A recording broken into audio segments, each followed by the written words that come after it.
Hi friends, எப்படி இருக்கீங்க? இன்றைக்கி நம்ம சொல்ல போகிற தகவல் பஞ்சமி பற்றியது.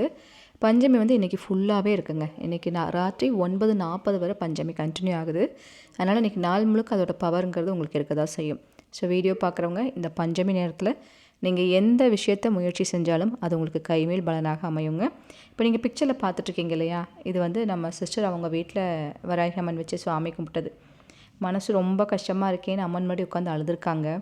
அழுததுக்கே அந்த பிக்சரில் எந்த அம்மன் வராகி அம்மன் அப்படியே அவங்க படம் பாருங்கள், தஞ்சாவூர் வராகி அம்மனோட முகம், அதே முகத்தை அதே ஃபோட்டோலேயே அப்படியே சைடில் கொண்டாந்து காமிச்சிருக்காங்க.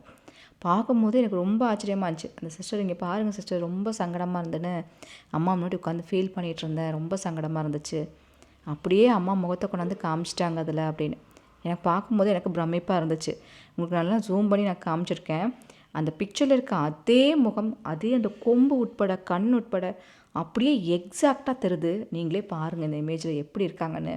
வீடியோ பார்த்துட்ருக்க உங்களுக்கும் இன்றைக்கி இந்த வராகியோட தர்ஷன் நானும் பார்த்தேன், என் கண்ணுக்கும் தெரியுதுன்னு உங்களுக்கு ஃபீல் ஆச்சுன்னா கண்டிப்பாக லைக் பண்ணிட்டு சொல்லுங்கள். பஞ்சமி இன்றைக்கி நாள் முழுக்க இருக்குது. அப்போ இன்றைக்கி என்ன பண்ணணும் அப்படின்னா, வராகி அம்மன் கோவிலுக்கு போகிறவங்க போவீங்க, நிறைய விஷயங்கள் பண்ணுங்கள். இன்றைக்கி ஆடிப்பெருக்கும் கூட, அதனால் மனசார இன்றைக்கி வராகி அம்மன் கிட்டே என்ன கேட்டாலும் கிடைக்கும்.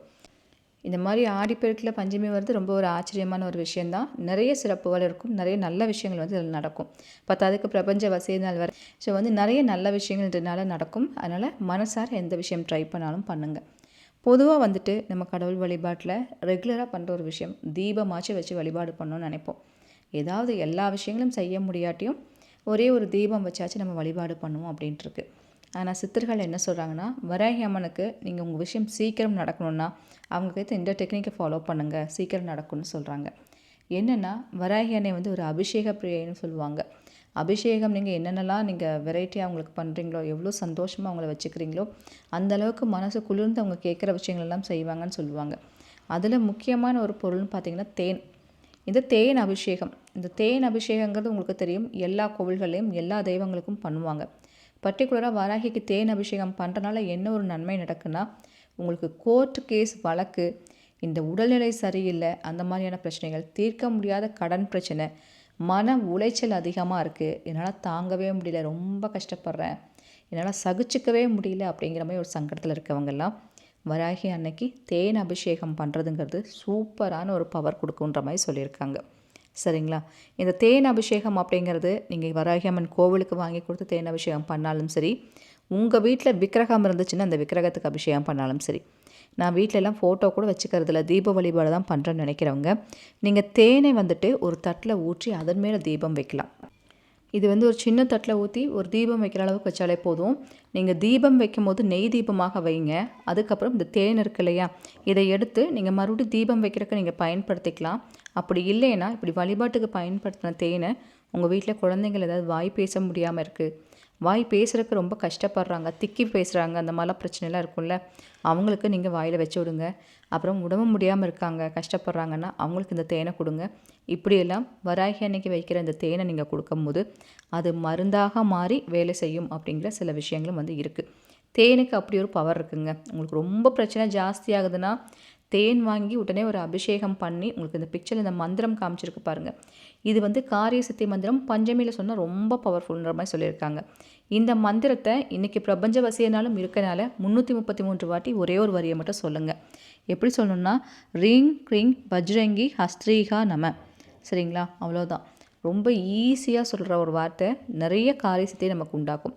அது எந்த விஷயமா இருந்தாலும் பரவாயில்ல, எல்லா விஷயங்களையும் சரி பண்ணக்கூடிய சக்தி இதுக்கு இருக்குது.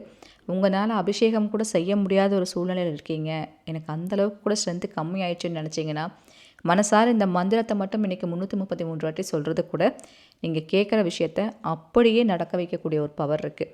முடிஞ்சால் வராகி அம்மன் கோவிலில் போய் கிழக்கு பக்கமோ அல்லது வடக்கு பக்கமோ பார்த்து உட்காந்து கண்களை மூடி இந்த மந்திரத்தை மட்டும் நீங்கள் சொல்லி பாருங்கள்.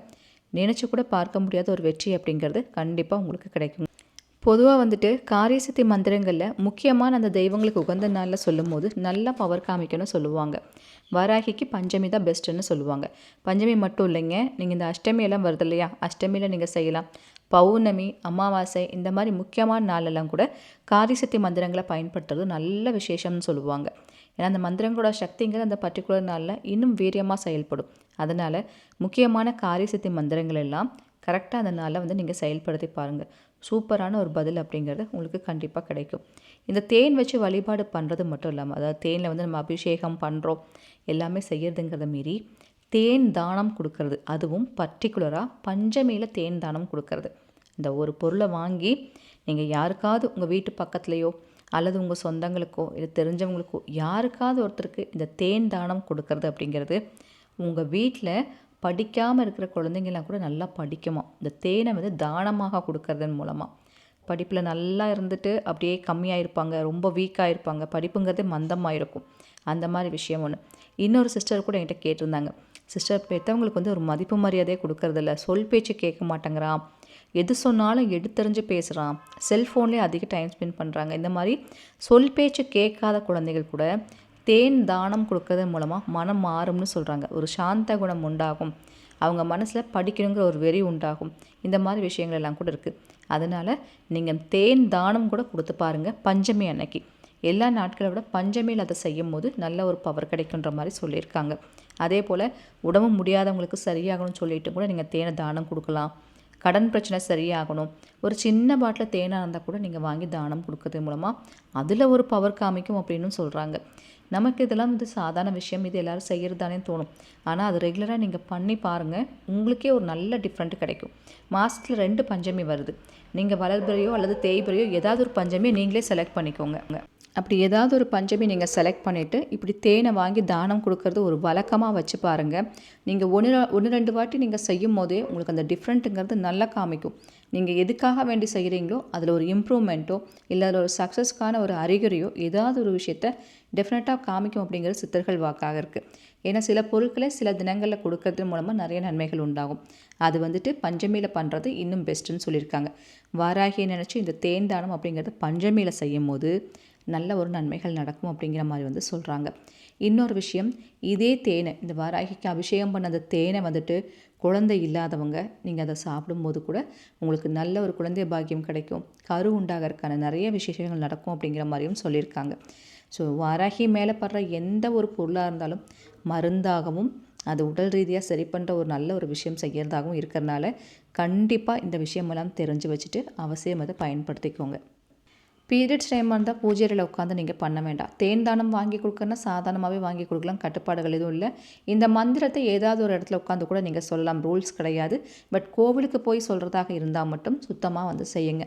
ஏன்னா நமக்கு தெரியும் சுத்தம் இல்லாமல் கோவிலுக்கு போக முடியாதுங்கிறது. அது மட்டும் நீங்கள் பார்த்து கரெக்டாக இதை பண்ணிட்டீங்கனாலே போதுங்க. அவ்வளோதாங்க. இது வந்து ரொம்ப சின்ன விஷயந்தான், ஆனால் ரொம்ப பவர்ஃபுல்லாக வந்து எஃபெக்டிவாக வேலை செய்யும். அதனால் அவசியம் வந்து செஞ்சு பாருங்கள். நம்ம சேனலுக்கு புதுசாக இருந்தால் மறக்காமல் சப்ஸ்கிரைப் பண்ணி எனக்கும் சப்போர்ட் பண்ணுங்கள். இந்த வீடியோ பிடிச்சிருந்தாலும் லைக் பண்ணுங்கள்.